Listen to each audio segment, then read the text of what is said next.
Well, welcome back, everyone. Well, I don't think a week goes by that I don't remind all of us of what's going on in downtown Glens Falls. The city has just taken off, and it's really nice to see. And of course, one of the heartbeats of downtown Glens Falls is the Civic Center. And as you know from some of the interviews we've been doing with Ed Bartholomew and some of the other people, there's a lot going on at the Civic Center. So we called Jeff Mead up, who's the general manager, and asked Jeff to come in again and just sort of give us an update from his perspective. So welcome, Jeff. Thank you. Very nice to have you back. Great. It's good to be back. Yeah. Happy New Year to you. Yeah, thanks, Jesse. So we've got a brand new year.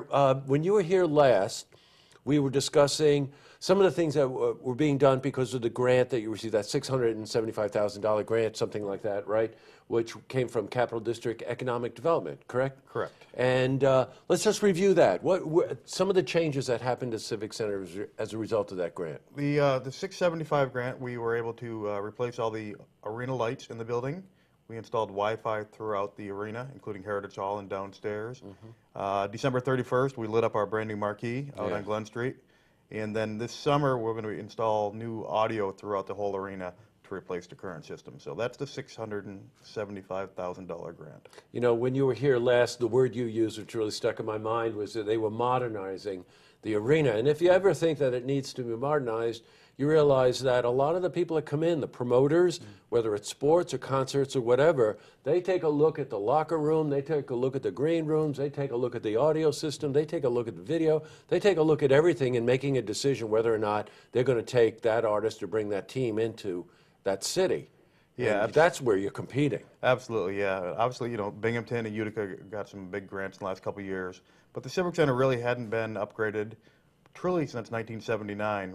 It's a very old building, and we're lucky to be able to get the $675,000 grant to do a few major upgrades. And obviously last week we were awarded $2 million from the governor to continue the renovation. Well, you know what, Ed, we had Ed Bartholomew on, as you know, last week, and we were discussing that. That's a wonderful grant. That's coming right from Cuomo's office at $2 million. And that's going to go to good use, right? Yeah, we've got a lot to do, but $2 million, it's a great amount of money. We're excited about it, and we've got a lot of issues we're going to tackle. Okay, some of those, let's highlight some of those. Well, I think our biggest issue is video technology. Our scoreboard, it's functional, but it's not modern. Every arena you go to nowadays has a video board. We can show replays, do advertisements on it. That's the biggest project we're going to tackle, a new center-hung video scoreboard. Got you. Ed had mentioned to me, also you had mentioned to me, that you might put in a ribbon system, and you'll know what that is when we describe it to you. Yeah, again, it's more of a modern technology for arenas. We can, have advertisements, but, for an example, if the Thunder score a goal, all the ribbons can show goal. For the national anthem, the American flag kind of waves. It's a pretty neat modern technology, so that's something we'll be looking at. If you've ever been to some of the more modern arenas, or the big ones, especially the big halls, you'll see that it's a crawl. It's a ribbon, video ribbon, and you can see messaging on it, and you change the messaging all the time, and it's a wonderful way to get the crowd involved, right? Oh, absolutely. Yeah, I know. It's great. And a little work on Heritage Hall, maybe? Yeah, Heritage Hall, again, an old area. We're going to look to modernize it a little bit. The ceiling, it's dated, to say the least. The walls need a little bit of love. Maybe the floors, maybe a new bar. Audio, video, absolutely, we need it to be upgraded. So that's a big area we'll be looking at. Yeah. And when all of these are done, then you'll feel that you'll be competitive, right? I think, yeah, we'll be able to be very competitive with the same size arenas in our region. Yeah, absolutely. The capacity, by the way, is that in our business we call it the sweet spot. Anywhere between 4,500 and 5,000 seats, right? And you're where, 48, something We're like just that? about 4,800 seats. Yes. Yeah, right, and that's nice.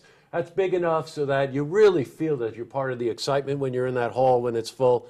Yet for an artist coming up and sometimes on their way back down again, it's a great size hall to play because then, again, it's large enough so that you really feel the audience, but yet it's not so huge that, you'd be driving yourself crazy. Can you imagine if you had a 15,000-seat arena at Glens Falls? No, maybe twice a year would be wonderful, but no, you're absolutely right. And one of the benefits is there's really no bad seats at the Glens Falls Civic Center. Well, it's really true. The way the bowl is set up, it's true. It's beautiful. Anything in the round is really well presented there. We've got high school basketball coming up. State champs, right? State championships in March. It'll be our 35th year for the state basketball finals. It's always a big event, and we're excited to host it one more year. Yeah. And there's also a nice cross-section of events. Of course, there's hockey, so we've got sports there, and with the basketball coming in, but there's concerts. You mentioned the last time you were here that comedy seems to be ringing pretty true. Yeah, we had Gilbert Gottfried in early January. It did pretty well. This Saturday we have another small comedy show in our Heritage Hall space. So we're doing them monthly, and they're pretty well received. Yeah, they're great. Well, you've been, if I'm doing the math right, you arrived last summer. July, yeah. Right, okay, so you're not quite a year. How's it feel? It's good, obviously with all these grants we've received, we're busy, which is great, but we're bringing a lot of events into the Civic Center, and we're making a lot of headway, so we got a lot of positive momentum. Well, you know what, considering the development going on downtown Glens Falls, this is a wonderful time for the Civic Center to be updated and modernized. And boy, you came in right at just the right time, right? Yeah, it worked out perfect. So yeah, so far so good. Well, good. We look forward to checking in with you and following all of these upgrades and all these changes. Thanks, Jeff. Thanks for coming in. Appreciate it. To see this interview again, you can head to our website, looktvonline.com.